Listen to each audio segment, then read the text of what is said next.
If we want the technology industry to define the future, we must be representative of that future.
If we want the technology industry to define the future, we must be representative of that future.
Ladies and gentlemen, welcome to an evening with BEYA's leading voices in our Hall of Innovation. Please take a few moments to view our exhibits. Our program begins at 7:15.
Ladies and gentlemen, our host this evening, Intel Corporation, has exciting news. They're giving away a drone tonight. Just fill out an entry form for our drawing tonight.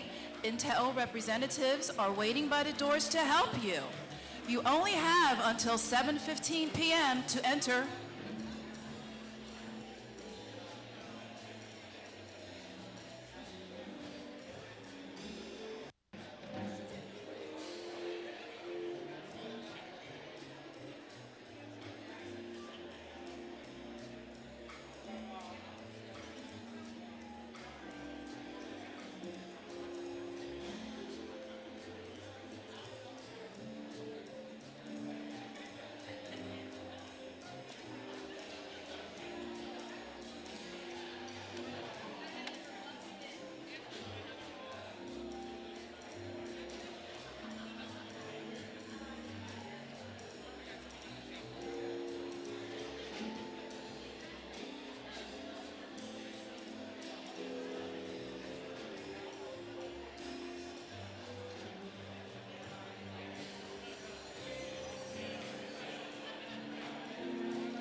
Ladies and gentlemen, our host this evening, Intel Corporation, has exciting news. They're giving away a drone tonight. Just fill out an entry form for our drawing tonight. Intel representatives are waiting by the doors to help you.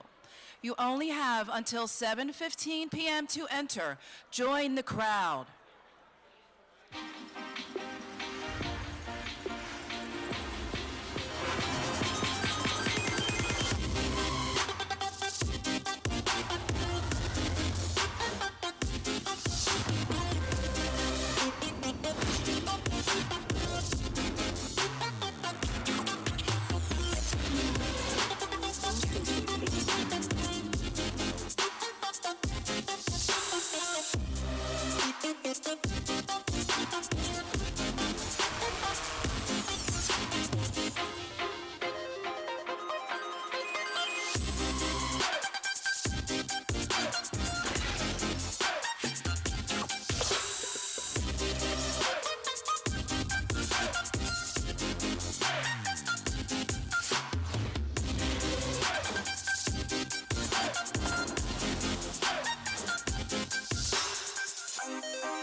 If we want the technology industry to define the future, we must be representative of that future.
If we want the technology industry to define the future, we must be representative of that future.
Ladies and gentlemen, here is a BEYA favorite and versatile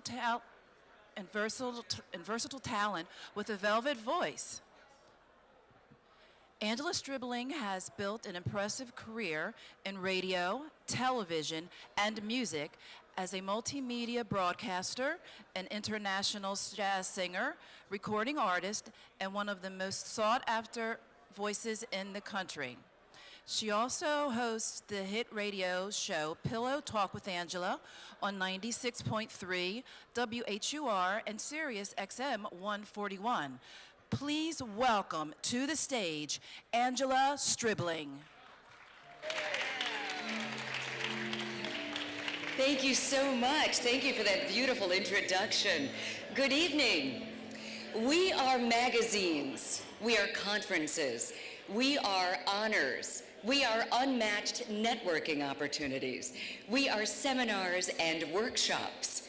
Our podcasts are everywhere on Google Play, iTunes, Player FM, and now BEYA Radio is on TuneIn 24 hours a day. And tonight, BEYA inaugurates our Hall of Innovation as a backdrop to our evening with BEYA's leading voices. Tonight, Dr. Talitha Washington, Associate Professor of Mathematics at Howard University and a Program Officer in the Division of Undergraduate Education, shares her big ideas in STEM innovation that are vital to growing future generations of STEM professionals. Dr. Shengmin Song, Professor and Scientist at North Carolina Agricultural and Technical State University, tells us how his discovery of new aspirin compounds could be useful in treating or preventing colon cancer and other disorders. Eunice's executive Frederick Fred Henry brings wisdom and insight in data security to his most timely talk, Digital Trust, the New Challenge in the Cyber Landscape. And retired U.S. Coast Guard Rear Admiral Stephen Rochon, former director of the Executive Residence and White House chief usher under both the George W. Bush and Barack Obama administrations, shares his up-close and personal White House experience. The centerpiece of the evening will be honoring and celebrating our HBCU innovators. This is a BEYA experience like no other. So sit back, relax, open your minds, and take it all in. Now, let's meet the man responsible for the evening. Currently, the Vice President for Research and Economic Development at Morgan State University, starting March 5th, Dr. Victor McCrary will be the Vice Chancellor for Research at the University of Tennessee, Knoxville. He is a change agent and a serial innovator, responsible for developing a comprehensive research strategy, fostering cross-disciplinary research, and expanding researching programs by aggressively engaging with federal and state agencies. He was BEYA Scientist of the Year. He was appointed by President Barack Obama to the National Science Board. As a result of his extensive and expansive work, he has his finger on the pulse of academic innovation. Please give a warm welcome to Dr. Victor McCrary.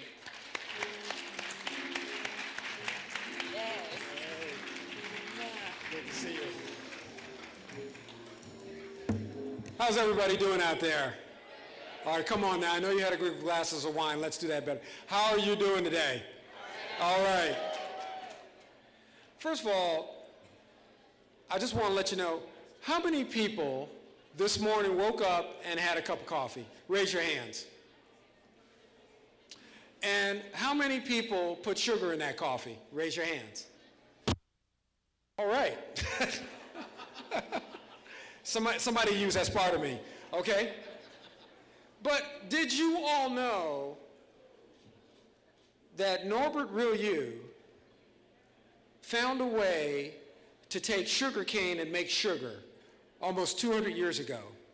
The process, the way they used to make sugar, was called the Jamaica train process, because they actually used slaves to take the raw cane and heat it up to very, very high temperatures and then evaporate it to make the raw sugar.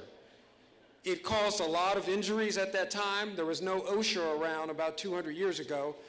And so Norbert Rillieux had to come along, and he came up with an evaporation process that made it safer to make raw sugar. In fact, the Institute of Chemical Engineering has said it's one of the greatest American inventions in terms of chemical engineers. And if an HBCU was nearby, and this was Louisiana, that's where that would come from. So one thing I wanted to tell you is that the reason we came up with this event 2 years ago is because there are innovations like Norbert Rillieux in each of our 105 historically black colleges and universities. These are pools that are untapped that we have to look after. And so what we wanted to do when we started this event 2 years ago was to make sure that we highlight those unheralded innovators, scientists, and engineers, those women and men who have made a real difference, not only in science and engineering, but for economic development in our nation. And so tonight we're going to honor them. And also, by the way, next time you have a cup of coffee, I want you to remember there's a black man in that cup of coffee. So, Angela? I love that. I love it. And now, joining us on stage, keep your hands together for Dr. Tyrone Taborn.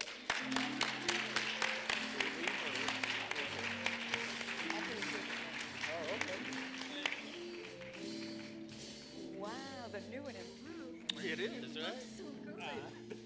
Wow. Vic, how you doing? I have to tell you. Thank you. I don't know if you, Angela and I used to do this all the time together. We were host and co-host and everything else. Now I'm going to say something, and in this environment, I hope no one misinterprets this. Uh-oh. But I go to sleep every night Oh, yes. listening to Angela. Yes, thank you She for has that. she has a show on WHUR And Sirius XM. and Sirius XM called Pillow Talk. And I tell you, my wife appreciates the Thank songs you. that you play. Thank you. I hope everyone listens. So, All right. so thank you, Angela. You're welcome. Thank Right. you. Good to be back on stage with you. Let me tell you, Vic McCrary, one of the intellectual giants of our time. I hate the fact, I say that because he works for free. You know, it's funny, as a publisher, I am committed to the Constitution. I believe in free speech. So I expect everyone here to speak for free.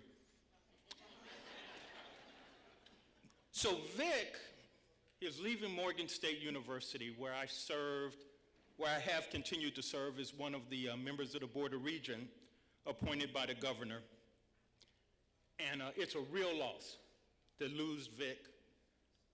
at the university because of all of the great things he's done, particularly when you look at what he's done today and in the past. That is showcasing the real innovation and the contributions that our HBCUs truly make in every area of our life, from medicine, you'll hear some of that this evening, to the military, to social, to education, that there's no way in the world that our country could be as great without the contribution of all of our citizens, and particularly the contributions of our HBCUs. So let's give all of our HBCUs a round of applause.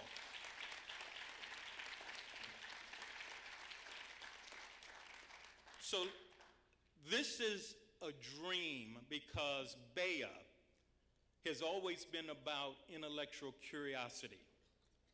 And this evening, this is a showcase piece in which we can listen intellectually to some of the greatest minds and the greatest people in this country. People like Admiral Steve Rashan. I just can't wait to hear Admiral Rashan, who was the chief usher in the White House. Let's give Admiral Rashan some applause and a lot of love, because he is in so much demand, but he's making a point to be here with us this evening out of his love for you and the conference. There's so many great people. You don't know who you're sitting next to, quite frankly. So I want you to make sure that you turn to your left and your right at some point and find out who you're sitting next to. But we have one of the greatest heroes in our nation. A PBS series was made about him. He's a leader in Vietnam, Joe Anderson, who's receiving our Lifetime Achievement Awards. Joe?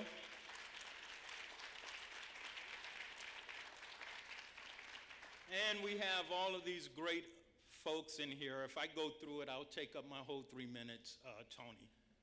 But what I wanted to leave you with tonight, with this Hall of Innovation that's being sponsored by Intel and our conference, major conference sponsor, Lockheed Martin, we wanted to set the tone right. And we wanted to make sure that we thought about the contributions that we make in this area. So we've put together a special evening, and I hope that all of you, and I know you will really appreciate the efforts that these speakers are bringing to you, and especially to you, and be able to share that information throughout the year. Thank you for your support. Please go out and support these students. We have a record number of students attending this year. Support our HBCUs, and let's keep America strong. Thank you. Awesome. Thank you. Bravo. And now it's our pleasure to introduce our sponsor speaker.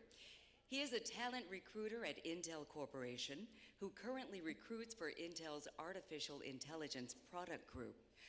Prior to joining the company, he was a talent recruiter for a range of Oregon-based companies and governmental organizations.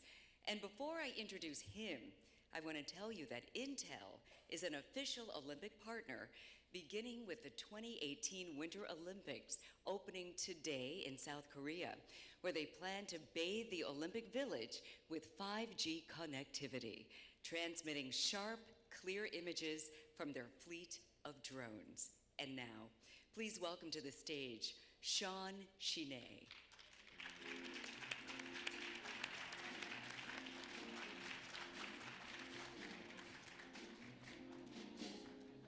Hello, how's everyone doing tonight? Have you all entered to win the drone? All right, it's a very good one.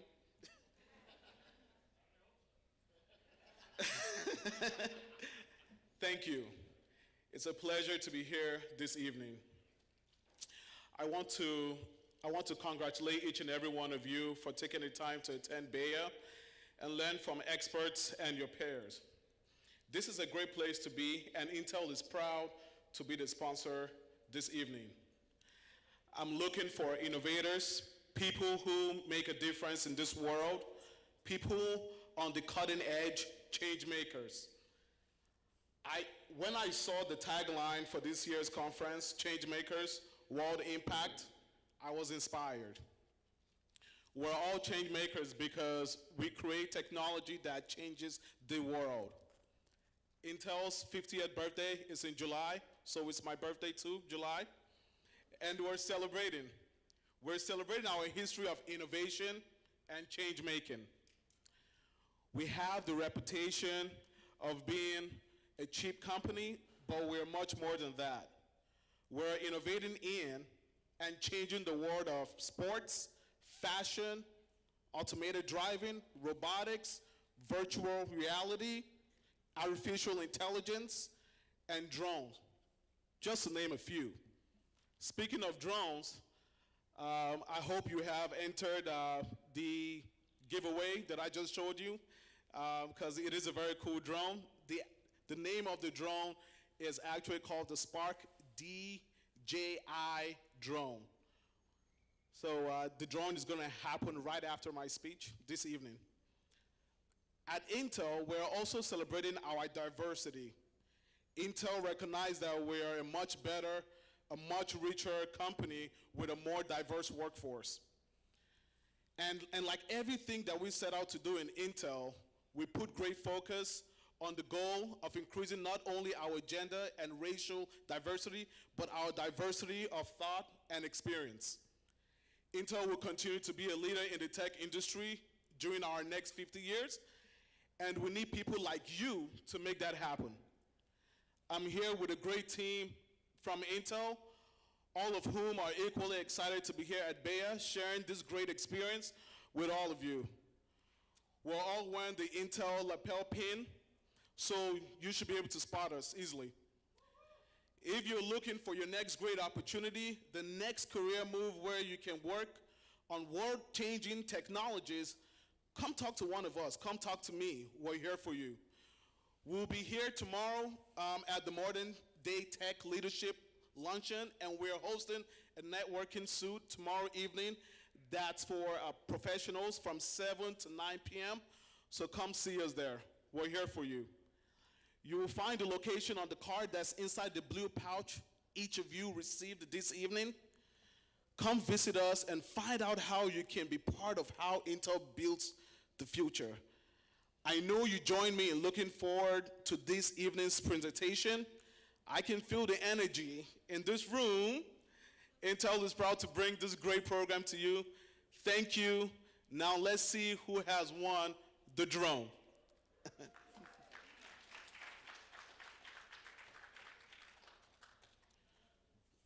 Please come join me backstage to collect your prize.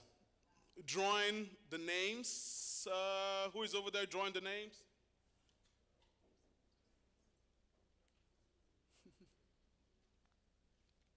Do I have someone drawing the names for the drone? The folks out here are itching to win. All right, here we go. Drum line, and the winner is Angela. Angela Strimlin. Thank you. Sean.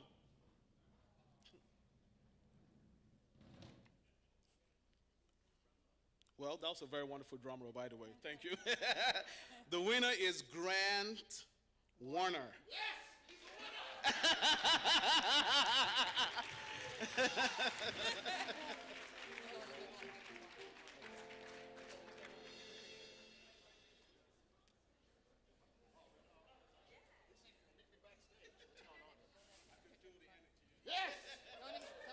Go in the center. Move over to the center. Move in the center. Move in the center. Move in the center.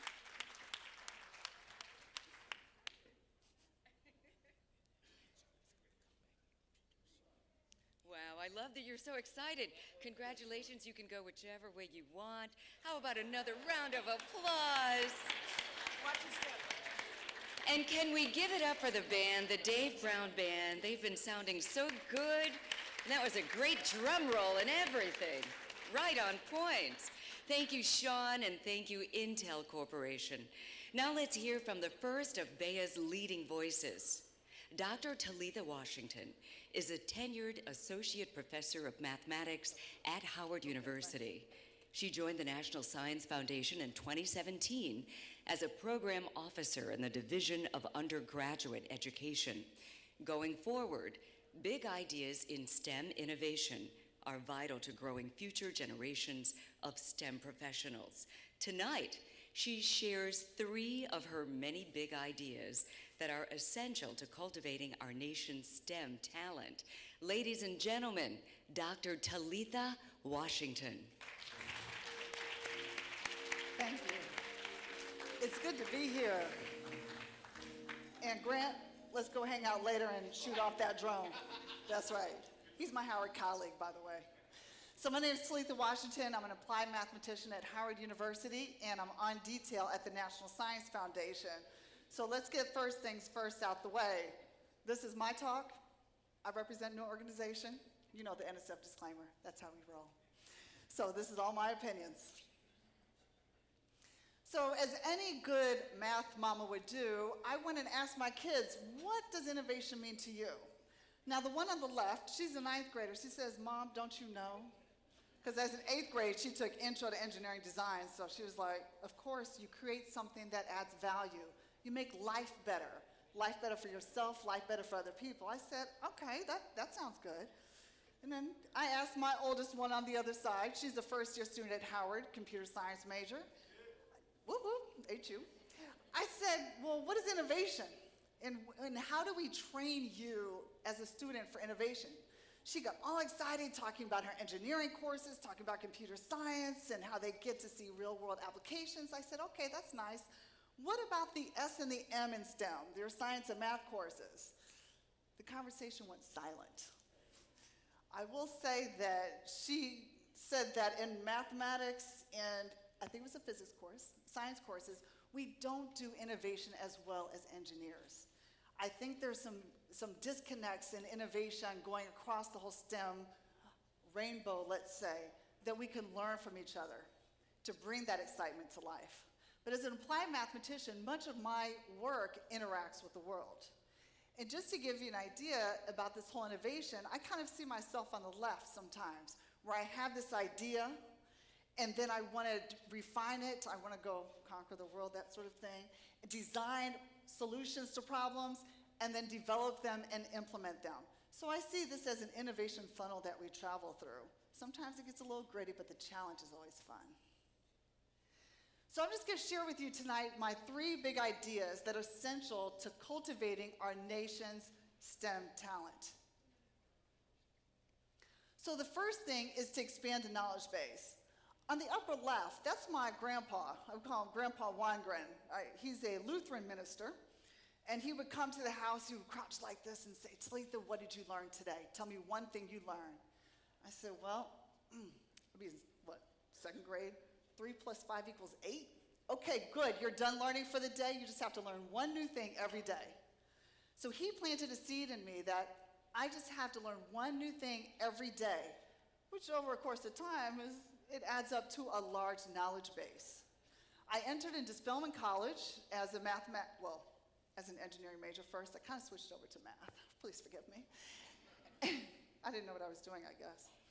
And I was in a research program where they paid for us to do research. I didn't see myself as a researcher, but other people saw me as that. And I looked at the stability of finite difference schemes.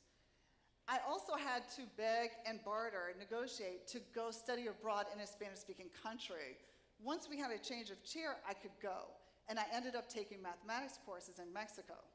Now, today, I'm an applied mathematician. I still use difference equations, and I'm also a co-lead for the new Hispanic Serving Institutions program at the National Science Foundations. So both of these different knowledge bases, completely different, have come together in a nice way in my career moving forward.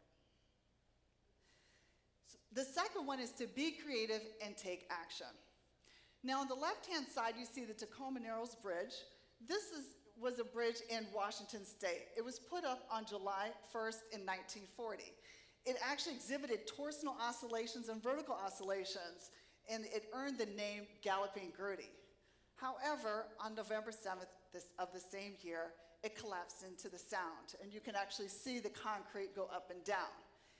People wondered, why did this bridge collapse? Of course, the physicist said, oh, it was resonance. I don't think the wind gusts matched the frequency of the bridge. The engineers said, oh, it was the vortex shedding. Professor Ferguson came and calculated, and it didn't match the structure of the bridge. Of course, a mathematician came along and said it was a nonlinearity of the springs, because the springs exhibit a force when the roadbed is stretched versus compressed. Think spring mass. And so my PhD student, who's on the left, he took the math model for the Tacoma Narrows Bridge and was able to be creative and create finite difference schemes to discretize it in a nice way so we could model it and do simulations on the computer. He's now doing data science in Baltimore. The third component, assess your additive value. What am I adding? What am I adding to my HBCU, my community, my country, my nation? So on the upper right, you have Howard graduate, right? Taraji Henson portraying Katherine Johnson in the movie Hidden Figures, where she's writing out the trajectories, trying to figure out the equations of getting the Friendship 7 space shuttle back safely on Earth. You see, initially, this Friendship 7 was going around the Earth on an elliptical path, the elliptical orbit, but they needed to bring it back down, decelerate at the right time, the right force, so they would come back and follow a parabolic trajectory. You can almost think about a step function where you're trying to link together an elliptical orbit with a parabolic orbit. But of course, you don't want to go too crazy because you don't want to be a jerk to John Glenn, right? Get that jerk? Yeah. So, but with Katherine Johnson, I mean, her additive value, just being there, being present, being heard, and just really working hard to get all of those calculations right. When President Obama brought her in and gave her a National Medal of Science, she said, you know, if you think your job is hard, her job meant if you forget to carry the one, that means somebody is going to go off up into space. So at the National Science Foundation, we look towards the future. What will education in STEM look like? How do we need to train our students for jobs that don't even yet exist? And so one of the components is the Arctic Circle. How is this ecosystem changing? We need to understand what's going on because, well, it has a very big impact in our world. We also have data science. We have more computing power. What does that mean? How can we harness this data so we can learn more? Human-centered computing, phenotypes. So we're looking towards the future. What will STEM of the future be so that we can actually be a nice additive resource for the STEM community and for our nation? In the cycle of innovation, we all have a role. I always see myself, I think I'm still 20-something maybe, as young, coming into it. I have a new idea, I'm excited, I want to go, and then we get on our project teams. We use the diversity of thought of our peers to figure out and solve new problems, either through collaborations through universities or fantastic organizations like BEYA. And then perhaps we can come up with different innovative ideas that will create value to our life, to our world. But as we all know, sometimes we try, we fail, we try, we fail, but eventually we'll loop out, and together we can make that success. So I just want to encourage each one of you all to help grow our STEM innovators of the future. And even if you are the only one in the room, in that boardroom, not heard, your idea gets shoved aside, people leave your team because they don't like something, who knows? I would say keep pressing on because we need more innovatives. We have a lot of problems to solve, and we need everybody at the table to solve them. Thank you.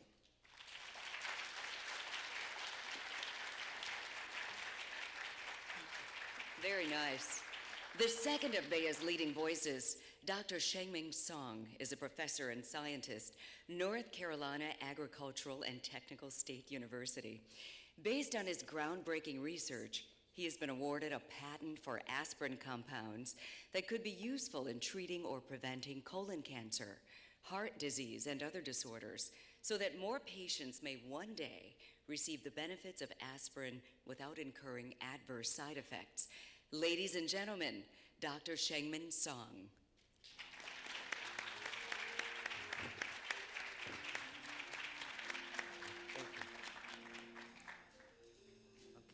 Thank you. Good evening. It's my honor to be here to share our story about aspirin. So, how many of you have heard about aspirin? I heard the laughing, right? That means almost everybody knows about aspirin. So, why aspirin is so popular? Aspirin actually is a classic wonder drug. It's a magic drug. Aspirin was first discovered for the treatment of inflammation, fever, and pain. It has been used for more than a century. But later on, study found that aspirin can also be used to prevent or treat cardiovascular disease. So nowadays, many physicians, they prescribe the aspirin to cardiovascular patients to treat or prevent cardiovascular disease. And more recently, the aspirin has a new function. Expert panel from the U.S. Preventive Service Task Force, the USPSTF, so they recommend daily aspirin intake for the prevention not just for heart disease, but also for colorectal cancer for people in the 50s and the 70s. So as we know that cardiovascular disease and colorectal cancer, they are the major leading cause of death in this country as well as worldwide. So the reason that the scientists, the panel, they give this kind of recommendation because increasing evidence, scientific finding reported that daily intake of aspirin can prevent colorectal cancer. So there are many studies. So here, I just give you one example. So there's one study published in New England Journal of Medicine. That's more than 10 years ago.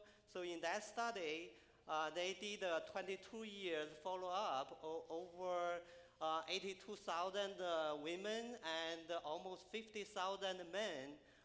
So during the 22 years follow-up, they got to the conclusion that regular aspirin intake can lower the risk of colorectal cancer, especially for those with overexpressed COX-2.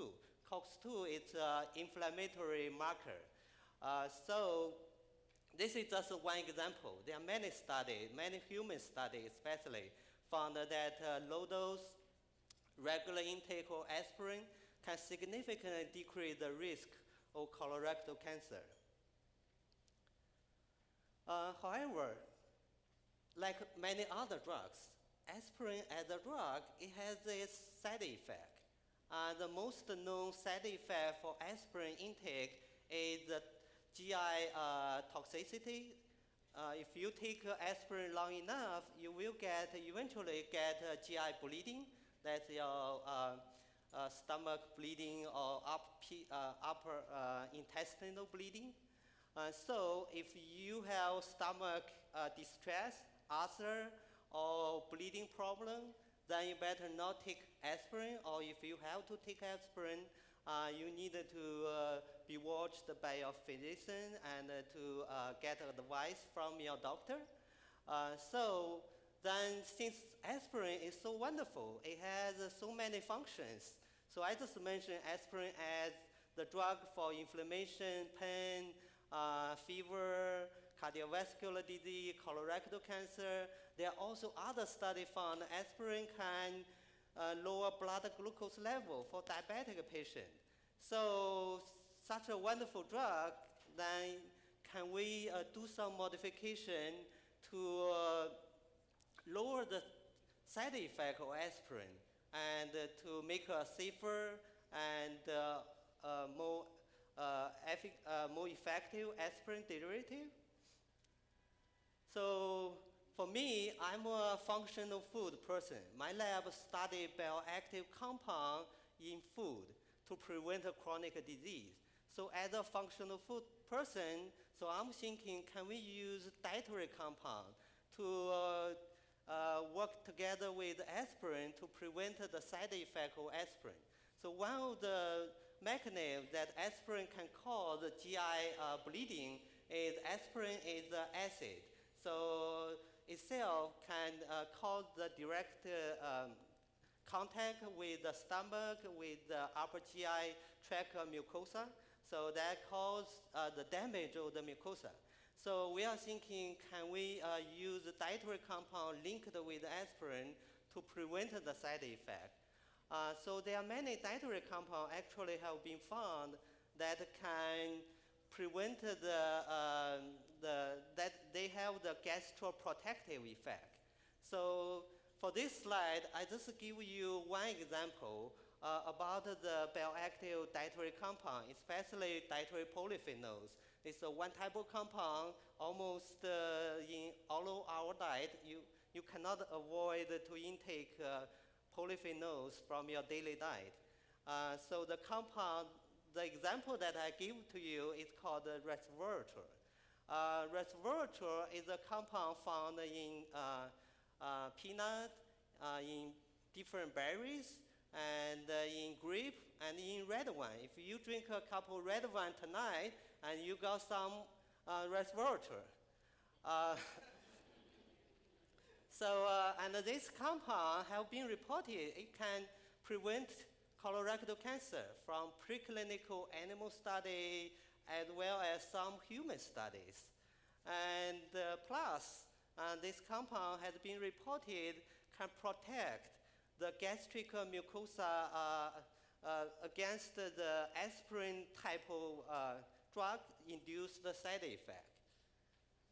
And how about the safety of this compound? And so far, human study found that this compound is generally considered as safe. In general, they are from our food.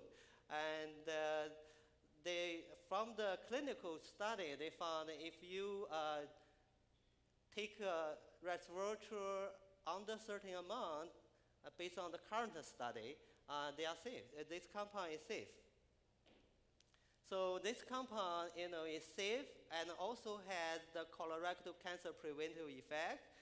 It's not just a colorectal cancer preventive effect. Resveratrol also has multiple health benefits, including aging, anti-aging effect for cardiovascular disease, for diabetes, and this compound also, has diverse health effect, and also it can prevent the gastric toxicity from aspirin type of compound induced side effect. It's safe. So we are thinking, can we link this compound with aspirin to use the prodrug approach to make a new compound? A prodrug approach means the new compound will be released inside your body back to the original two compounds. So in our study, we use resveratrol as well as several other compounds have been reported to have diverse health effects, including gingerol from ginger. So we synthesize these derivatives. And then we test the efficacy. So we use human cancer cell lines and some animal models. So in our efficacy study, we found that our new compound are more active than aspirin and also are more active than the combination of aspirin and the polyphenol together. So that means we enhance the efficacy of aspirin. And also we look at the toxicity, the side effect of our new compound. We want to see whether our compound indeed can lower the GI toxicity that is induced by aspirin. So this slide shows our mouse study with the gingerol aspirin derivative. So in this slide, in our study, we give aspirin and our compound and the combination of aspirin and polyphenols to see whether our compound has less effect. From this slide, you can see the first one. You can see obviously these are the picture of the mouse stomach. So basically, we collect mouse stomach, we cut it off, and then we wash it, and we took a picture on the microscope. So from the picture, clearly you can see that the aspirin-treated mice, their stomach, like you can see the damage. The different, you can see the blood, you can see the damage of the mucosa. And the middle one is the combination of aspirin and the ginger compound. And you can see it less, but still has the damage. And the third one is the treated from our compound. You can see almost has no toxicity to the stomach. So clearly our compound, they are more effective and they are less toxic compared to aspirin. So then we filed a patent application. Luckily, we received 3 patents. The first one was received in 2015, and last year we received 2 patents. We protected the compound that we made as well as the usage of this compound. And in 2016, we licensed our patent to a small pharmaceutical company called Sarisa. And we are in the process of trying to do some human studies. Since we are excited about our finding, we hope our compound in the future can replace aspirin and provide the patient with a safe and more effective alternative. So, but to do human studies require lots of funding. So we are, slowly making progress. Thank you for your attention.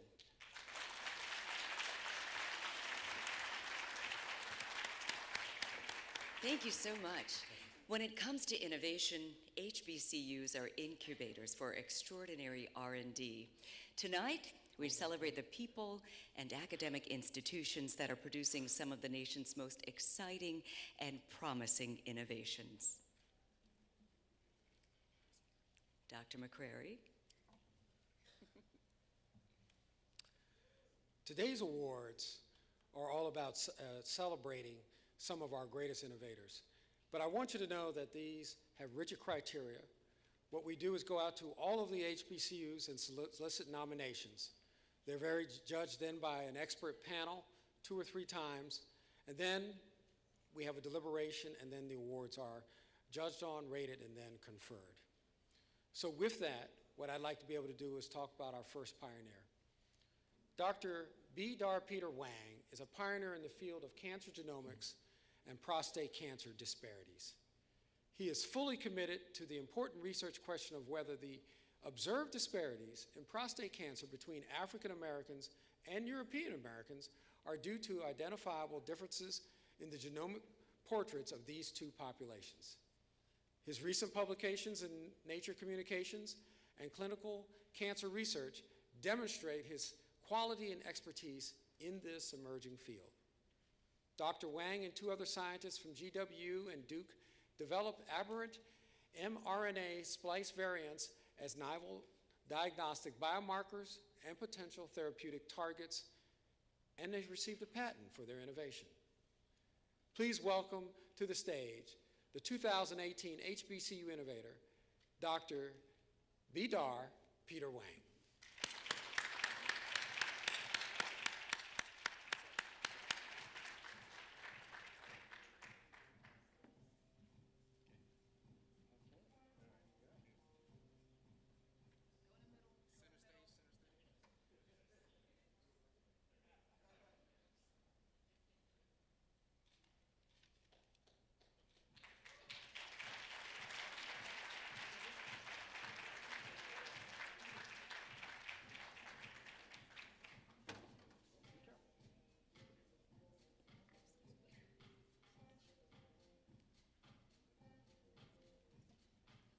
Dr. Francis William is an electrical engineer, full professor, and the Associate Dean for Graduate Studies and Research in the College of Engineering at Tennessee State University. Her research team is developing nanostructure-based electrochemical microsensors for detecting organophosphate pesticides in environmental water samples. Much research is being focused on the use of nanostructures such as nanowires, nanotubes, and nanoparticles to provide miniaturization and improved performance of sensors. The use of nanotechnology leads to small, low power, and highly sensitive smart devices. Presently, advanced analytical methods such as GC mass spec and high performance chromatography, etc., are employed to test for the presence of chemicals such as pesticides. Those methods are costly, time-consuming, and limited to facilities with trained personnel. The microsensors being developed in this research will provide for low-cost measurements that can be performed on site. They are based on electrochemical sensing using a working electrode with biofunctionalized zinc oxide nanorods.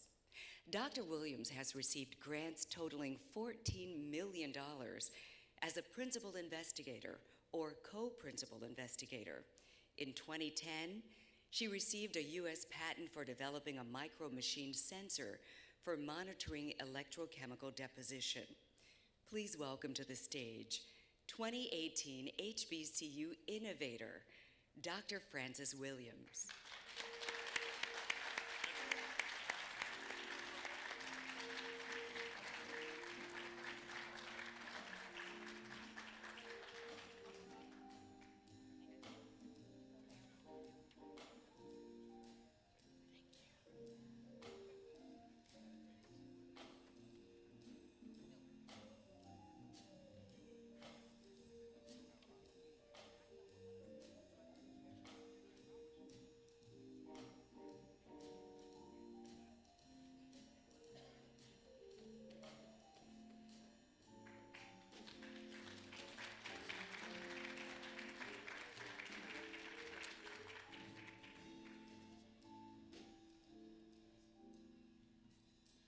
Dr. Goldie Bird is a professor of biology and founding director of the Center for Outreach in Alzheimer's Aging and Community Health.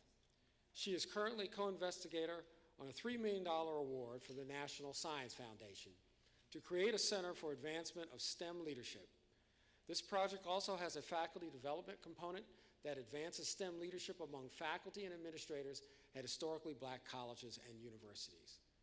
Dr. Bird has received and raised more than $60 million for research, research training, scholarships, and endowments.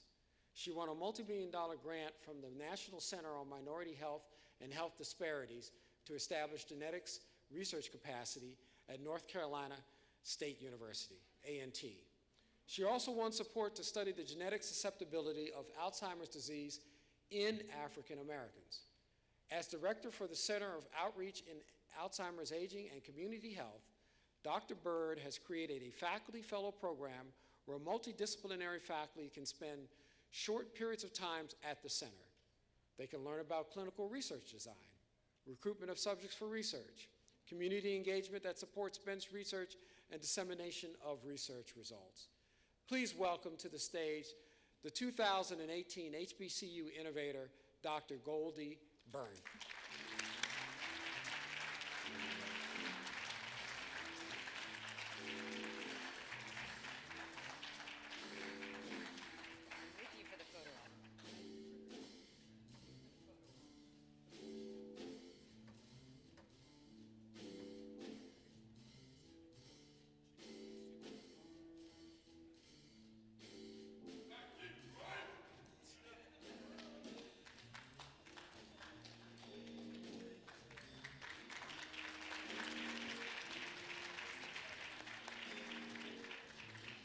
Dr. Joseph L. Graves, Jr. has been a successful and prolific researcher for 25 years at several institutions of higher education, focusing on evolutionary medicine, health disparities, and biological conceptions of race in humans.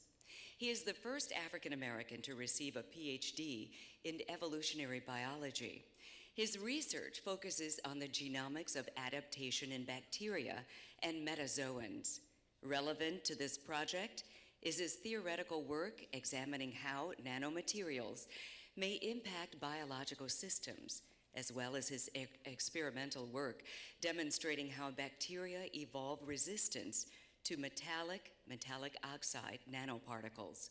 His group was the first in the world to demonstrate that even naive bacterium could rapidly evolve resistance to silver nanoparticles. He is currently the lead principal investigator for the university's Beacon Project with Michigan State University, funded by NSF.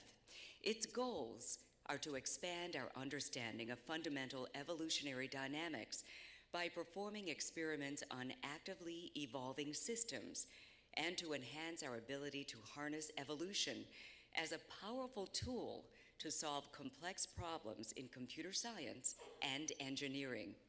Please welcome to the stage 2018 HBCU Innovator, Dr. Joseph L. Graves.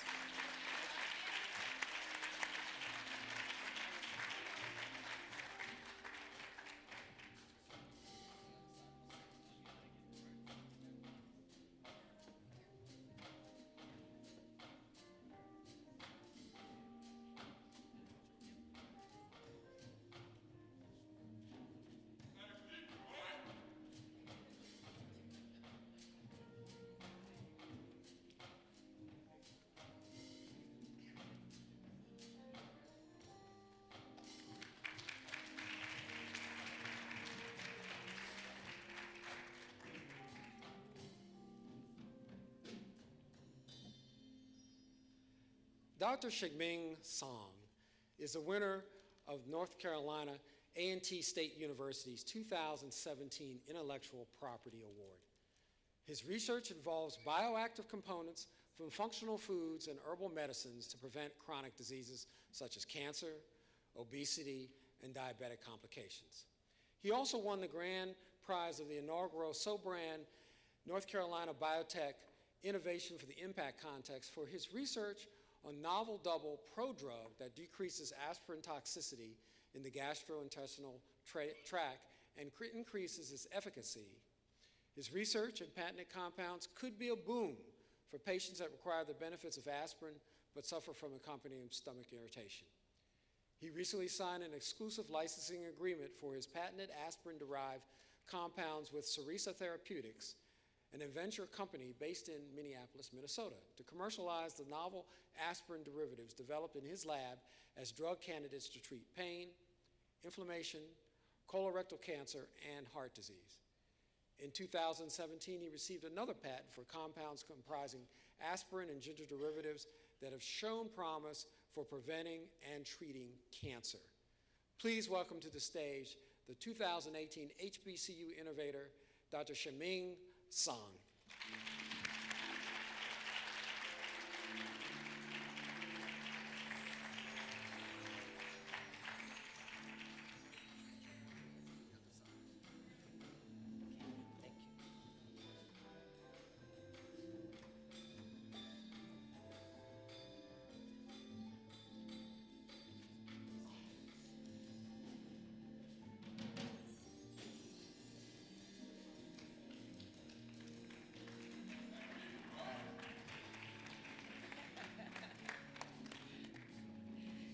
Dr. Stephanie Luster Teasley is an associate professor in civil engineering and chemical engineering and chair of the Department of Civil, Architectural, and Environmental Engineering at North Carolina A&T.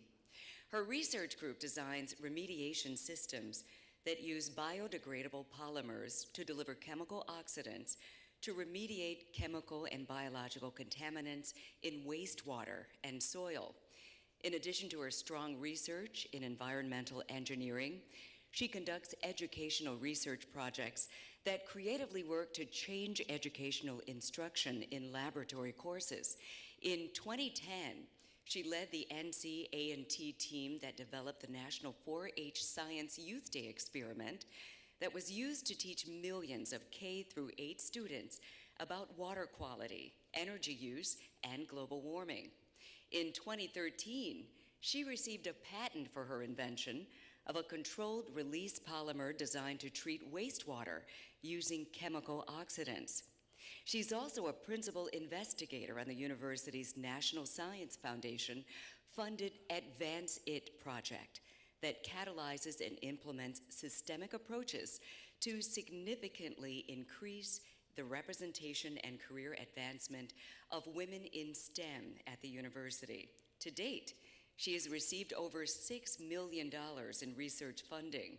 Please welcome to the stage 2018 HBCU Innovator, Dr. Stephanie Luster Teasley.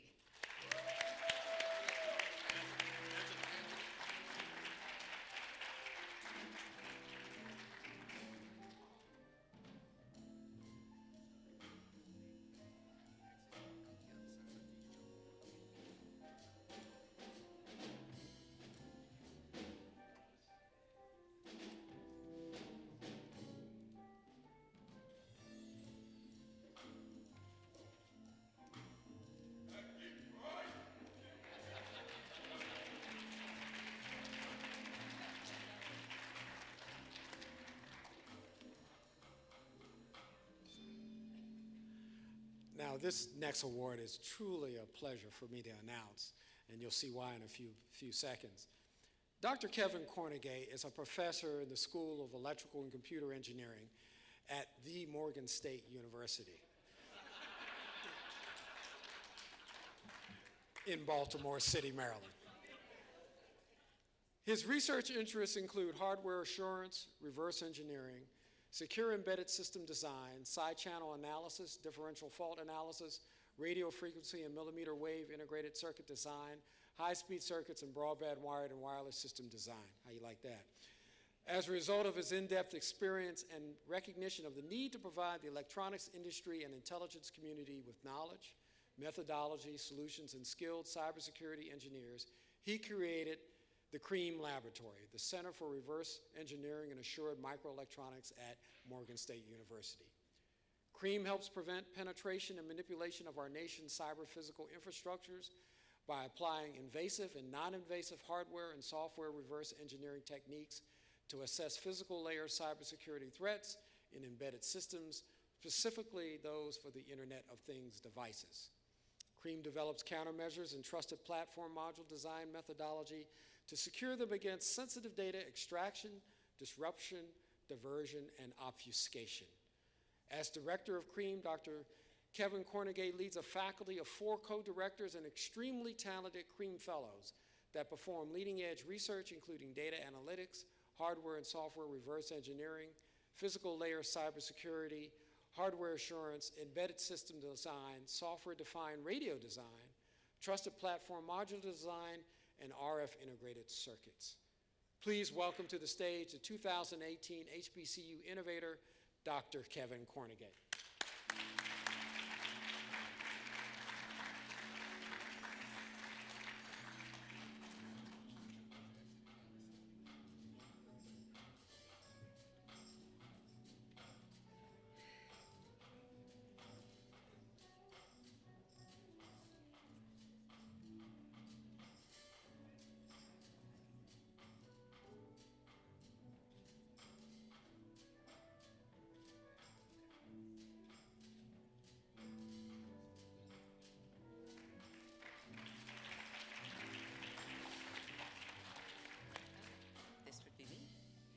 Dr. Shanti Iyer has been a professor in the Department of Electrical and Computer Engineering at North Carolina A&T since 1981 and has had a joint appointment in the Joint School of Nanoscience and Nanoengineering since 2010. She has been responsible for the initiation and development of the university's state-of-the-art molecular beam epitaxy laboratory.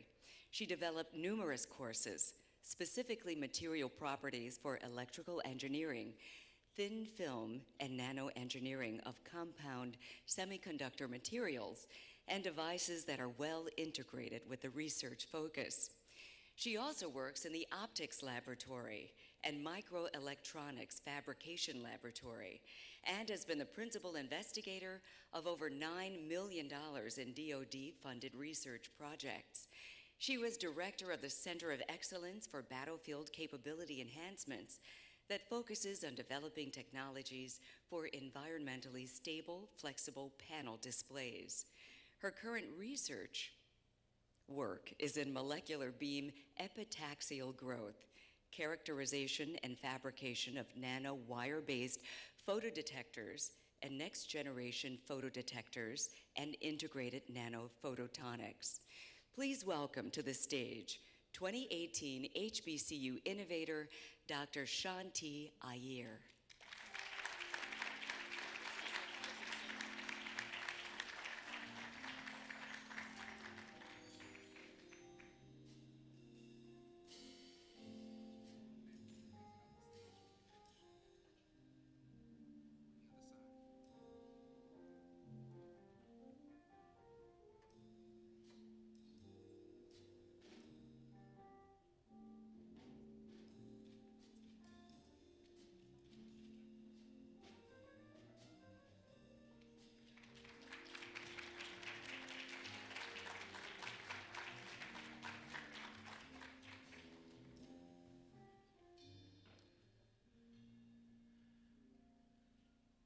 Dr. Ligon L. Burge III is professor and former chairman of the Department of Computer Science in the College of Engineering and Architecture at Howard University.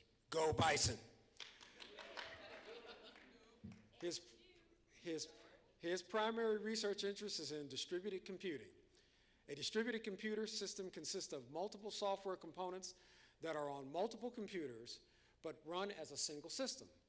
The goal of distributed computing is to make such a network work as a single computer, which offers many benefits over centralized systems. Dr. Burge is also interested in computer science education and diversity, and technological entrepreneurship and innovation. He is a principal investigator for several National Science Foundation-funded projects, including NSF HBCU Up Targeted Infusion in Computer Science, and the NSF CE21 Partnership for Early Engagement in Computer Science. He is co-principal on the NSF I-Core site at Howard University. Dr. Burge practices design thinking as innovative teaching methodology that focuses on immersive learning and learning by doing. He has a strong interest in developing university innovation ecosystems for HBCUs as a way to create alternative revenue streams, attract and retain students, and prepare them with 21st century skills. Please welcome to the stage the 2018 HBCU Innovator, Dr. Ligon L. Burge.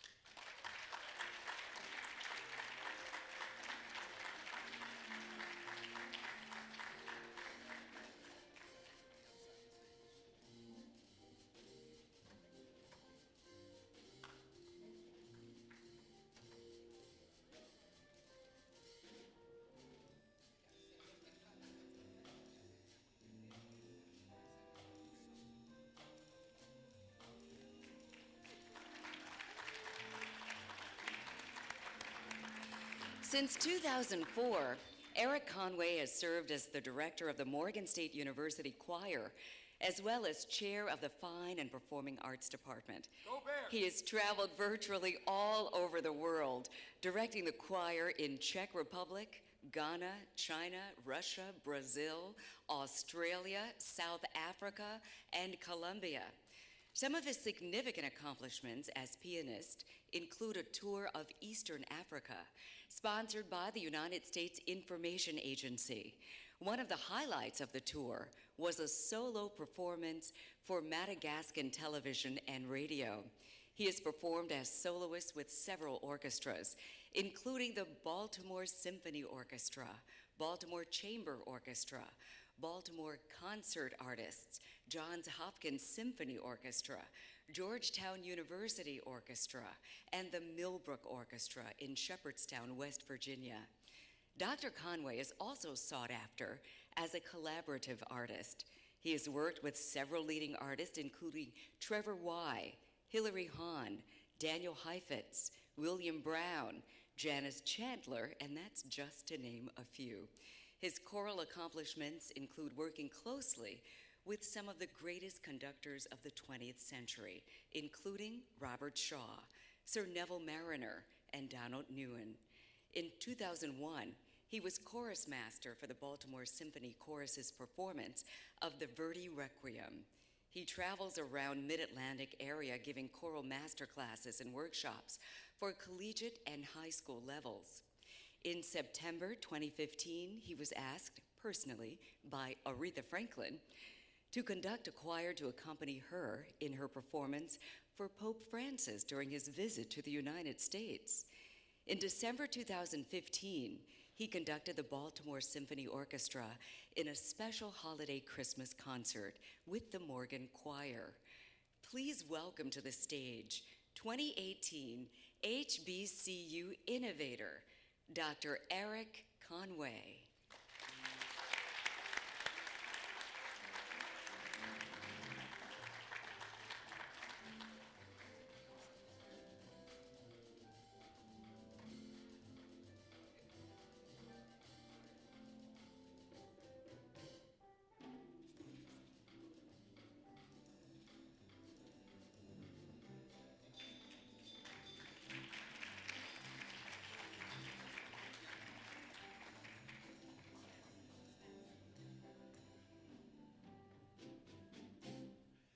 I also want to recognize another HBCU innovator who unfortunately could not be with us tonight due to family matters that he had tend to out of country. But he's an innovator, at least, that we want to recognize. Dr. Abdullah Ebi Homafar is the director of the Autonomous Control and Information Technology Institute. He directs testing, evaluation, and control of heterogeneous, large-scale systems of autonomous vehicles. He is also the Duke Energy Eminent Professor at North Carolina A&T State University in Greensboro, North Carolina, and a professor in the Department of Electrical and Computer Engineering at North Carolina A&T in Greensboro. Accepting the HBCU Innovator Award on his behalf is the Dean of the School of Engineering at North Carolina A&T State University. Please welcome Dr. Robin Koger.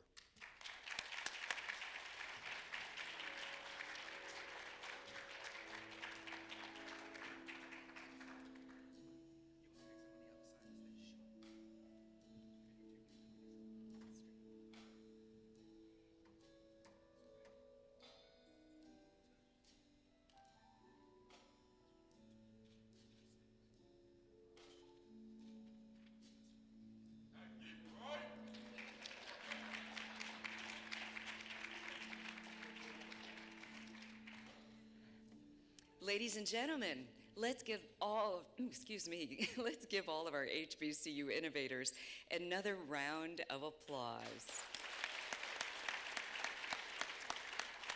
Our next BEYA's leading voice is the Client Executive for Defense Information Systems Agency Programs and Department of Defense Agencies at Unisys.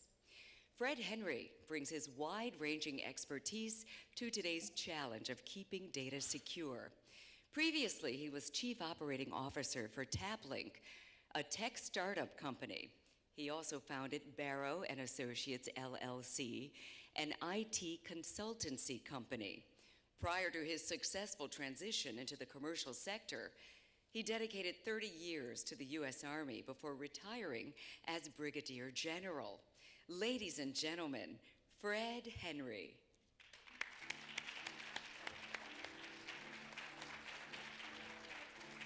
Good evening, BEYA.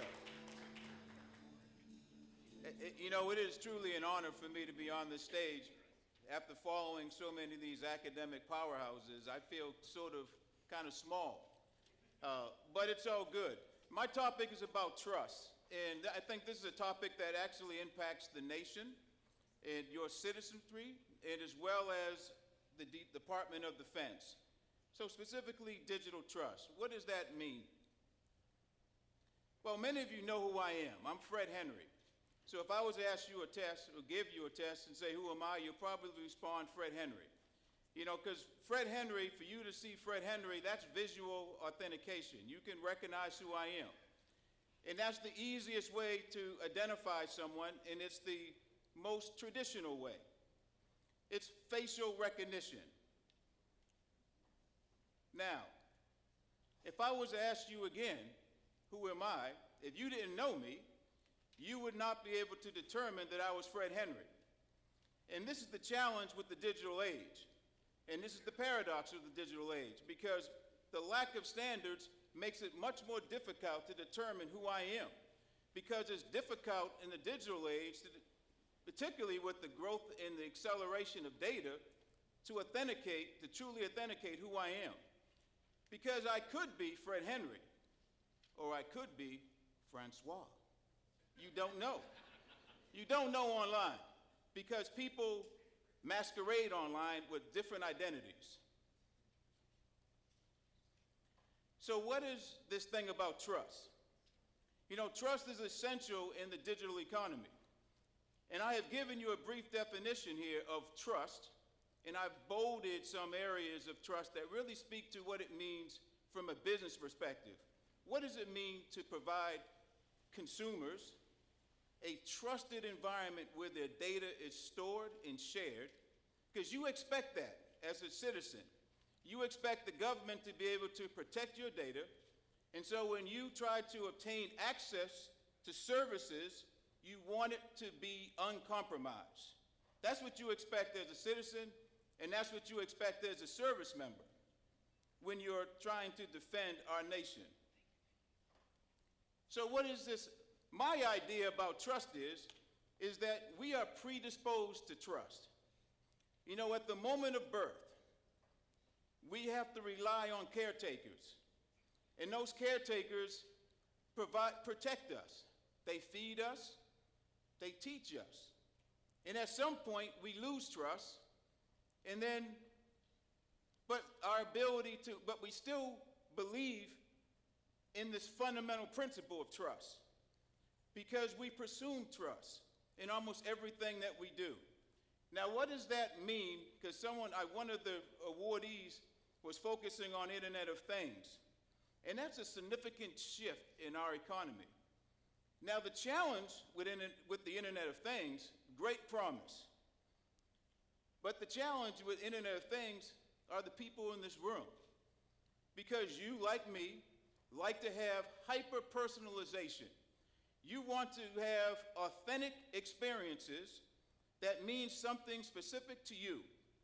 I want this little phone here, I want this thing to empower me with all the knowledge that I can obtain. The challenge is that that's creating more data, and that data is exceeding the capacity of a lot of our authentication systems, because there's no general standard.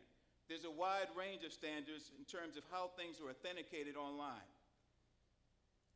Internet of Things, the trend. By 2020, the trend is that 4 billion people are going to have access to the internet. That's more than half of the population in the world. 7.8 billion represents the current population. 4 billion is half of that population. Look at the amount of volume that is being generated, projected to be generated by 2020. 50 trillion gigabytes of data. That is exceeding the capacity of many of our authentication systems. And that is important to you as a citizen when you go online. Because some of you, because you are predisposed to trust, some of you probably are too trustworthy when you're online. Because you have to remember, online, you leave crumbs everywhere. And so when you're online doing what you do, you know, some of you go on social media and you do what you do. Some of you send email and you do what you do. Some of you send photos and you do what you do. But the impact is that people analyze that data. And that has an impact on you as a citizen. It has an impact on your reputation. And it certainly has an impact sometimes on your employment. Because people are looking. And people are essentially looking for that data, to analyze that data. There's a lot of data out there. And that data helps to solve societal problems. It creates competitive advantage in business. The challenge, though, there's a lot of Francois out there. And so they're also looking to hack your data. They're looking to steal your identity. And we make it easy for them sometimes. Because, like I said, cyber criminals are looking to use fake identities to gain unauthorized access to information through legitimate access authentication methods. And that happens because they steal passwords. Because we trust that when we send information to the cloud, that is going to be secure.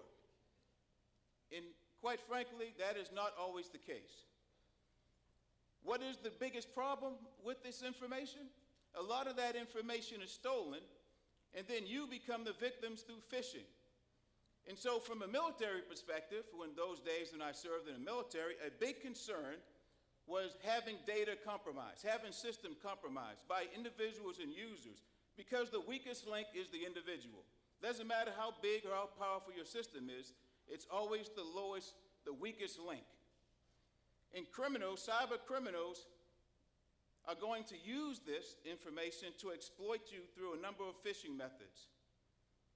And so, cyber criminals, you see that there is an estimated impact on cost, 16 trillion, projected by 2021.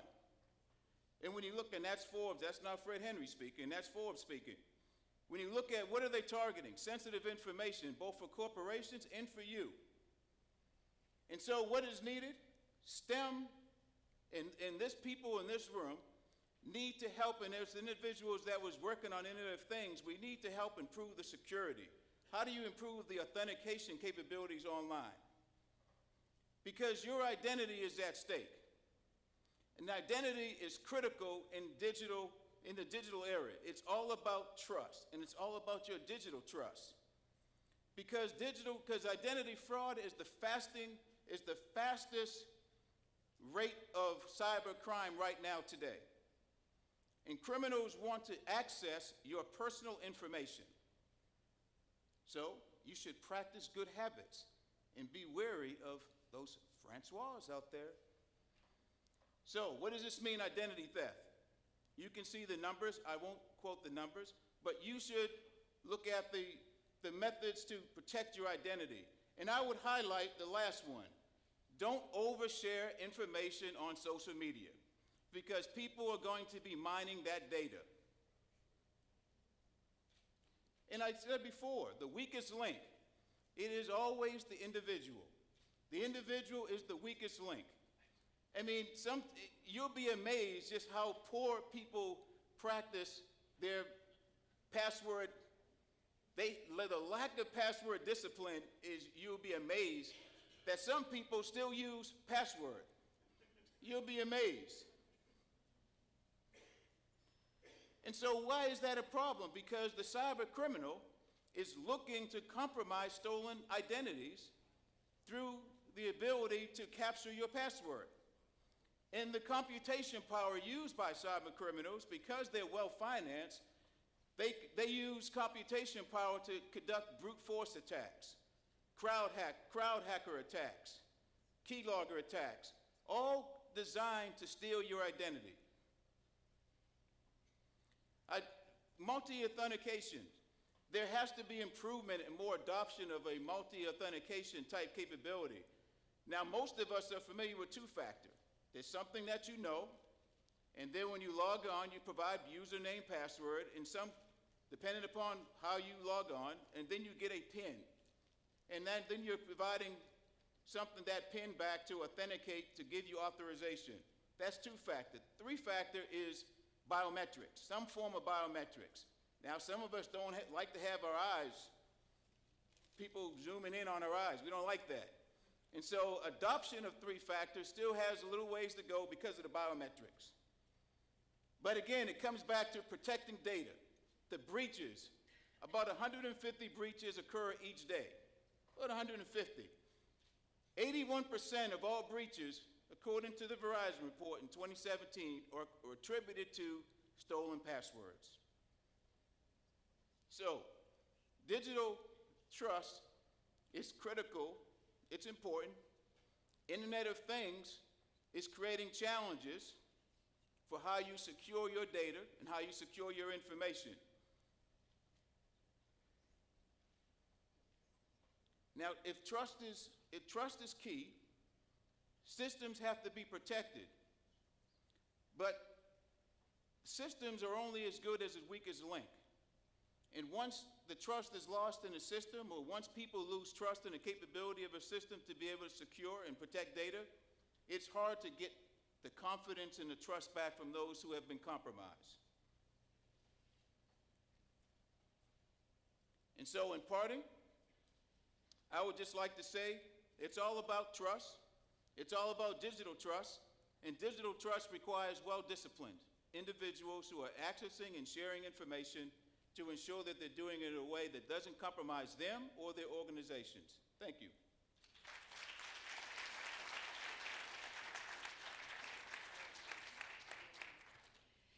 Retired Rear Admiral Stephen Rochon served for over 36 years in the U.S. Coast Guard. Then, he found himself in the enviable position of being selected to become the director of the executive residence and White House chief usher under both the George W. Bush and Barack Obama administrations. Because of his unique perspective and experience, he served as special consultant to the movie Lee Daniels' The Butler, starring Forrest Whitaker, Oprah Winfrey, and John Cusack. After serving at the White House, he became Chief Strategy Officer for U.S. Customs and Border Protection until 2011, when he retired from the Senior Executive Service. Ladies and gentlemen, here to talk about my days at the White House is Stephen Rochon.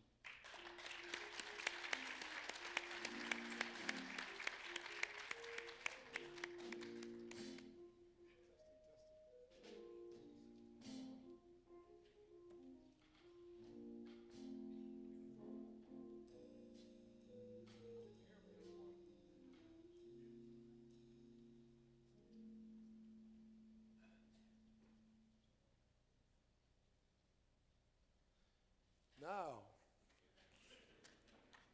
turn me on. Thank you.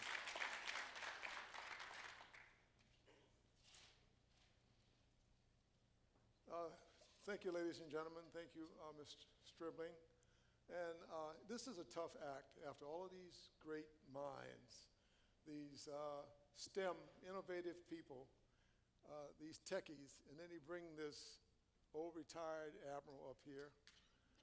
To follow these great minds is really something else. And I take my hat off to all of you up here that did such a wonderful job.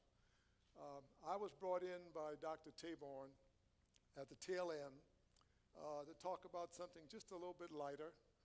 But because of what he did to me to follow these wonderful people with these great technical minds, I'm going to expose something. A little bird told me just a few minutes ago by the name of Major General Ron Johnson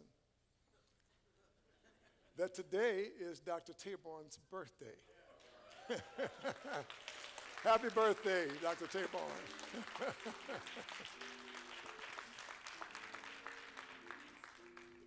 Okay. So I'm here to talk a little bit about some little known facts and things that are behind the scenes. And one thing I will start off preface that was to say that we don't talk politics in the permanent staff in the White House. So you're not going to get any of that tonight. You're going to break from politics, and we're just going to talk about the good things in this beautiful place at 1600 Pennsylvania Avenue. It all started in this little White House at 1219 Hillary Street in New Orleans, Louisiana. We moved there when I was 3 years old, and it ended up at this big White House at 1600 Pennsylvania Avenue. I was about ready to call it quits. I'd served my 36 years in uniform. I served my time at Customs and Border Protection, and now it was time to go back to New Orleans, sit on my front porch, and eat a shrimp po' boy sandwich, and just really enjoy life. But then I got this call from this house here, presidential personnel, that wanted to ask if I would consider coming to the White House to be the chief usher. And I says, what in the heck is a chief usher? I spent all these years in federal service, and I'm going to go and be an usher in a movie house. Well, little did I know that it wasn't quite like that. And so I went through 9 interviews. My last interview was in the Oval Office with President George W. Bush. And we sat down in the Oval Office and we talked a little bit, and he was nodding. And he says, really strange question. He says, Admiral, how's your marriage? Yeah, my dear bride is on the front row here. And I said, Mr. President, I have the best marriage in the world, second to yours. And he really liked that. He smiled. And I picked up these tips when I was standing at these big black gates on Pennsylvania Avenue, getting a little nervous because I'm going in to speak to the President of the United States. And I thought about a couple of mentors. Norm Mineta was one of them, at the Department of Transportation Secretary. And he said, Steve, just be yourself. And I said, okay, I can do that. So the president nodded his head at that, and then he says, what do you think about this chief usher business? And I said, well, Mr. President, what's in the title? I'm just thrilled that I've gotten to the point now, my 9th interview, that I just might have a chance to work for the President of the United States. So he liked that. The next day, I was called into the personnel office, and they told me, one, you have the job, but the President wants you to change the title for the first time in history since the 1800s. And so I thought about it a little bit, and I called them back, and I says, let's change it to Director of the Executive Residence. And then the historian said, and Chief Usher. So I couldn't get rid of that. But it was a real pleasure to work for the President and First Lady. This lady, little people don't know, little do you know that behind the scenes, she ran that house. And the most delightful person that you ever want to meet. And it was a real joy to meet with them. So let me take you on a quick tour in these little 10 minutes. That's going to be tough. I'm going to take you through a quick tour. It's beginning with my little office on the mezzanine level on the north portico of the White House. This is the, you may have seen this, anyone's been on a tour of the house? This is the entrance hall.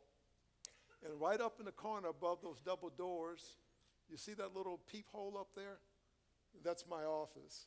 So I was able to look down on the floor to see what was going on, but I covered it up because I didn't think that was a nice thing to do. This is the cross hall right next to the entrance hall.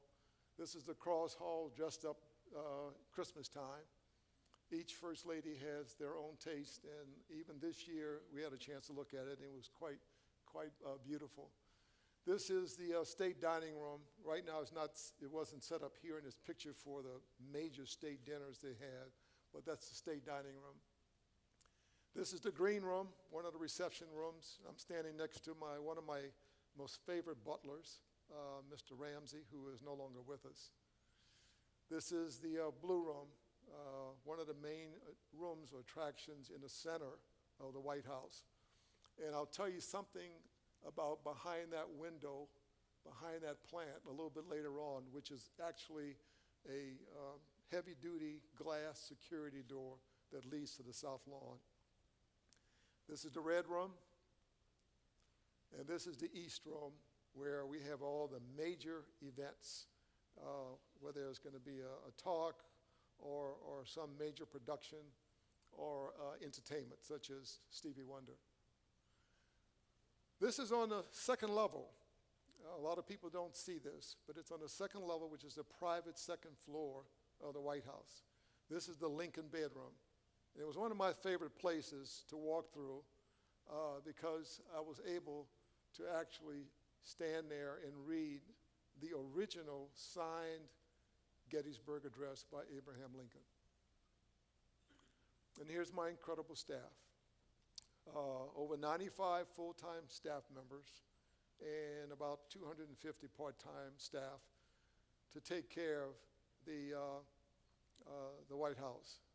That was over 100,000 square feet. They consisted of the butlers, the carpenters, the engineers, some engineers in my background,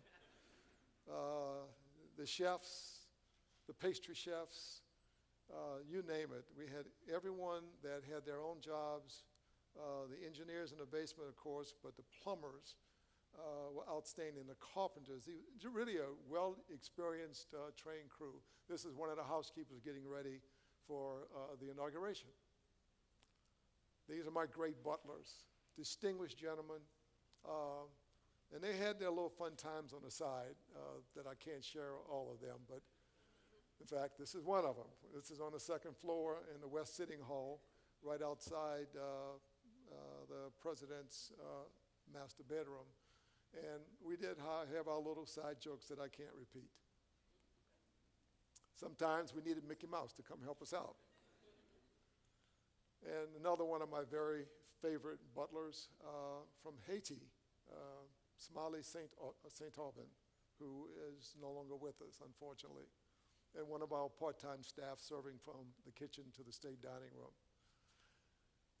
Down in the basement is where the chef does her wonderful work. This is our executive chef, Chris Comerford, and this is her again set up in the state dining room for reception, not for the actual dinner.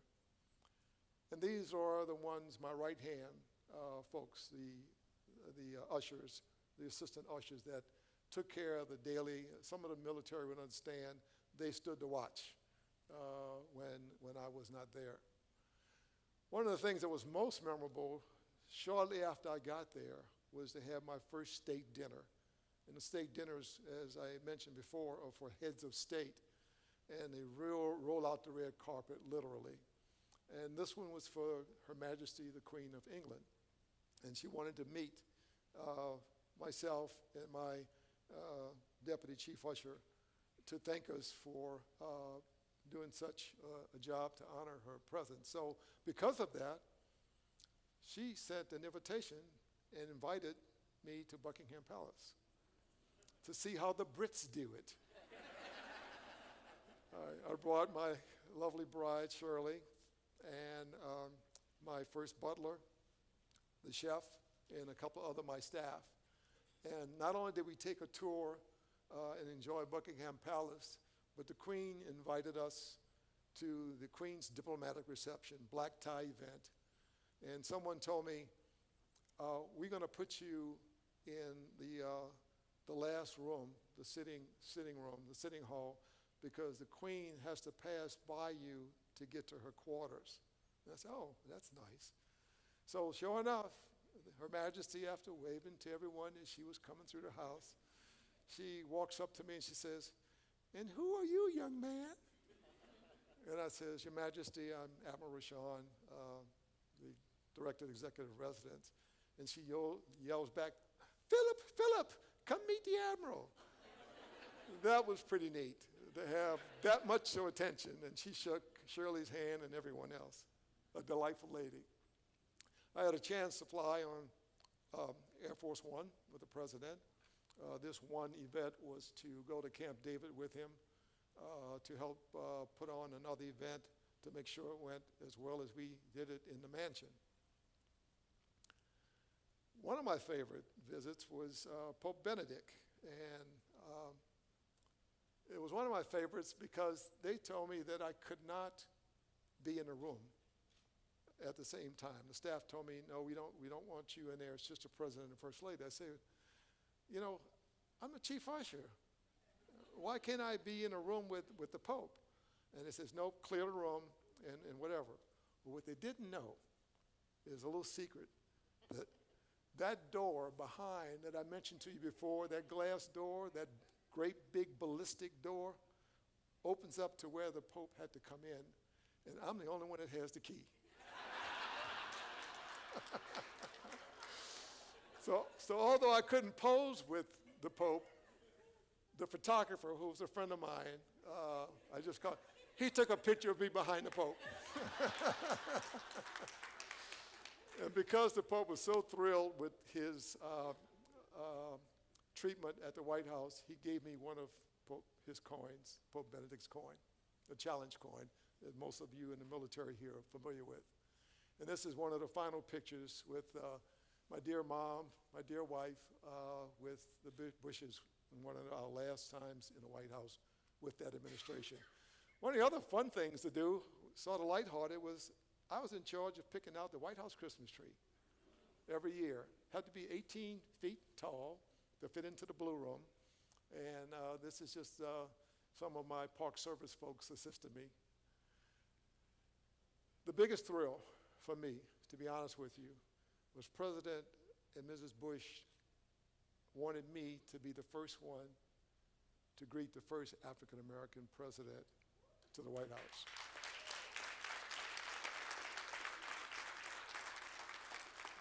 This was President-elect Barack Obama and Mrs. Obama in the diplomatic reception room. That was something else. This is a picture of them going to the inauguration. And I put this up because the next picture was probably one of the hardest jobs, because the moment that the outgoing president and incoming president catch their limousines to the Capitol for the inauguration, my staff, they can't touch the house before that. In 5 hours, during the inauguration, the parade and all that, we have to move out the old president and outgoing president and their belongings and move in the new president and all of their belongings. 5 hours. One truck facing this side, the west, the other one, west, was facing the east. And by the time the new president, Barack Obama and Mrs. Obama, comes through the diplomatic reception room, everything is in place, including new wallpaper and painting, and the kids' rooms with new chandeliers. I mean, everything was done. Incredible staff. Even my grandkids, little Remy and my dear little grandson Landry, watching their pawpaw on TV. Talk about the inauguration. This is a quick little story about my dear little wife who, this is right after the Obamas came into the White House. They were coming down for an event. My wife and I had to go to another important event, so I was going to leave my assistant ushers to take care of business. And I says, look, honey, the president and first lady are coming down the elevator. Why don't you stand at the usher's door and you can take a look at the first African-American president of the United States. My wife is pretty shy, and she says, no, I'm going to stay in the office because I just can't do that. Elevator came down, president came, hi, Admiral, how you doing? Mr. President, you have a moment? I want you to meet somebody. And I whispered. So he said, sure, Admiral. We walk into the usher's office. My wife nearly passed out. Of course, I thought I was going to get divorce papers after that, too. But he came in, I said, Mr. President, this is my wife, Shirley. And he gave her a kiss on the cheek. And man, Michelle, come in here and meet the Admiral's wife. So she has yet to forgive me about that. One of the other big thrills of my life, and I did it for both presidents, is to walk the president every single morning from the executive residence, the big mansion you see in those pictures, to the West Wing. And this was one of our daily walks with the president over there. We had some talks, some that I can't discuss. He's quite a hilarious guy. But his main topic every day was, Admiral, how's my hoops coming? He wanted some new basketball hoops. And every day he bugged me about those hoops. And finally, when they came in from Spalding, and I had them paint the White House on the base, I converted the tennis court, existing tennis court, to a basketball tennis court with different color lines. And I said, Mr. President, your hoops are coming at 11 o'clock this morning. And his eyes lit up. At 10:45, he came out, and he could not stop. He was playing with the hoops and dunking, and this man was like a kid enjoying popping strings every single time.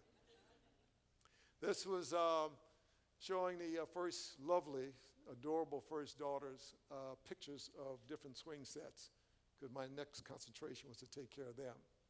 And here's the product from Rainbow Play Systems. I flew all the way to South Dakota to pick out this particular play set for the Obama daughters.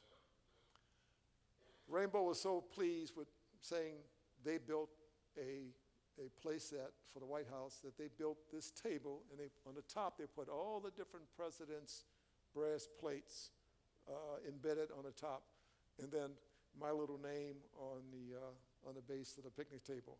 When I left, I was given that to take for a souvenir. Met some really great people. Oprah, and we became friends after this. I may tell you about it a little bit later, and my time is really running out. The two Stevies together. Stevie Rochon and Stevie Wonder. What a nice guy. He came back to the house a few times. And Whoopi, she was roaming through the house after the event, lost because the East Wing staff had kind of like left her behind. So I escorted her to a car out on 17th Street. And as a result, oh, it's not in here, but she sent me a nice little, well, no, she did. She sent me that thank you photo. Of course, Sugar Ray Leonard, neat guy. And Maya Angelou, when she came to get her medal from the president, she too, in a wheelchair, was left hanging and didn't know how to get out the house. And I always walked around. And so I saw her, and I rolled her out. And she stopped, and she asked, she says, young man, give me your address. She said, because I can't thank you enough for what you did for me. So she sent me a little thank you note. Nancy Reagan, Bill Clinton, President Bill Clinton, Reverend Billy Graham, even Jack Hanna, the animal trainer. So, and these are just a fraction of the great people. Taking Meryl Streep on a tour of the White House. And the president was really excited to plant the Obama tree. There was, in that same place, a George Bush tree, but it didn't last. So President Obama was happy to do his tree, and it's still there. Surprise, surprise. Oh, I said no politics, right? And this is one of our final Christmas photos with this dear first family. My last day at the White House was pretty difficult for me. The president wanted me to come to the Oval Office to spend some time to thank me for my time with him. And this is a photo of that last event. So it was a very incredible 4 years, with 2 years with each president. It was all over. I took on a position, a SES position at Customs and Border Protection. And then it was time for me to say, let's give time to the family. I thought I was going to rest. And then I get this call from the producer, Pam Williams from California, wanted me to consult on a movie called The Butler. This is the real butler, Charles Allen, with Forrest Whitaker behind him. He actually passed away before the movie was done. And then here's part of the movie with Whitaker and Clarence William III, and you can see a few other folks back there. Cooper Gooding Jr. in the back, and Dwight D. Eisenhower, played by Robin Williams. And the two of us had some real nice, quiet moments because he wanted to learn how to be a butler. And Oprah, she was also in the movie. She came late one day when we were doing the formal event, and all I can hear in the background is, "Where's my admiral?" And I beamed, of course, and she wanted to take this little selfie with us. I even had my son in the background playing a White House chef, and he really appreciated that and getting close to Forrest Whitaker. I'll end with this picture, I don't know if you all recognize Alex Haley, the author of the famous book Roots. He spent 20 years in Coast Guard uniform. A lot of people don't realize that, but he was our first journalist in the Coast Guard. And he became my mentor and friend before he passed away. And so I will leave you all with words that are inscribed on the back of my challenge coin, my White House challenge coin, that says, "Find the good and praise it." And I'm looking out in this room at all these wonderful STEM folks here in the audience, and I find the good right here in this room. And I wish to thank all of you for being who you are and what you do for this great country of ours. Thank you.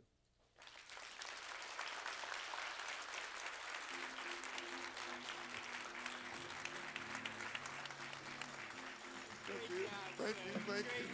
Thank you, sweetie, for helping me. You want this thing back?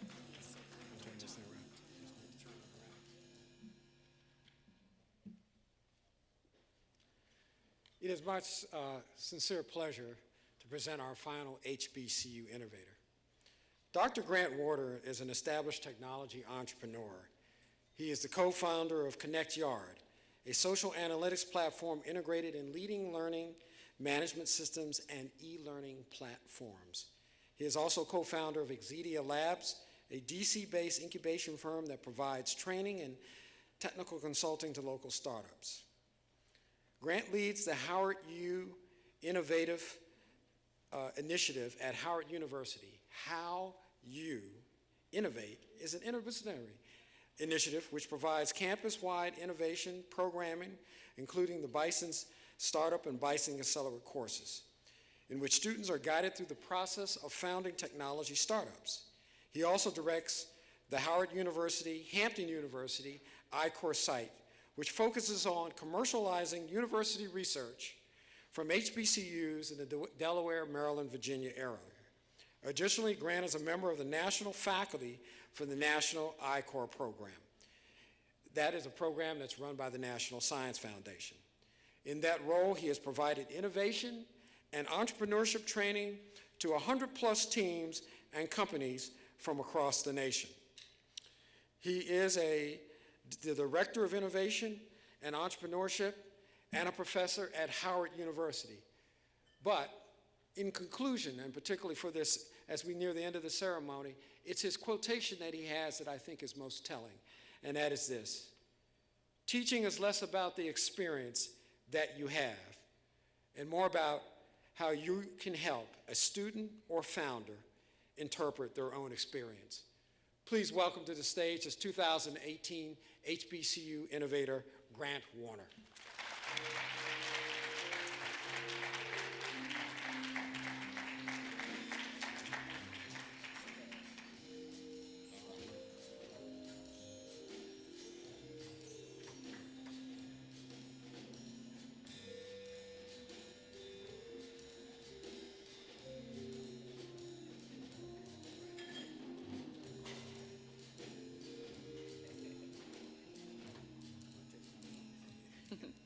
Wow, what an evening. Good so far? You know, I just love these chargers given to us by Intel, and there's even more. A great evening. We've got a great way to close it out. On the screen is a text we want you to remember. Text BEYA, that's B-E-Y-A, to 21,000. And please text often, because in addition to staying up to date with information about BEYA 2018, you're going to receive some very special surprises. So text often. We hope you enjoyed our evening with BEYA's leading voices. I want to call up my co-host here to close this out with me. And remember, it is only the beginning of what will continue to be a great BEYA experience. Be sure to watch BEYA TV on your channel 58 in your hotel rooms. Did you have fun? Hey, go Bears, go Bison. Have a great night. We'll see you tomorrow. Thank you very much.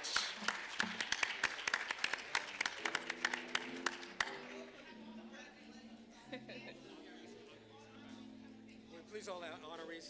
Will all the honorees please come to the stage so we can take a picture? All honorees, please come to the stage for a photograph.